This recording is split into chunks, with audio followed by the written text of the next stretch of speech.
مزار زهرای مرضیه میگه قل یا رسول الله عن صفیت که صبری.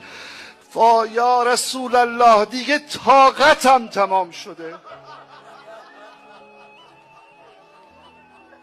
منی که اسبر و صابریدم بریدم، اما حزنی پس آمد. حزن من دائمی است، سرمدی است، ابدی است. وای و اما لیلی فمسحر، دیگه شب خواب به چشم نمیاد. با خودم میگم چیکار کردن با زهرا؟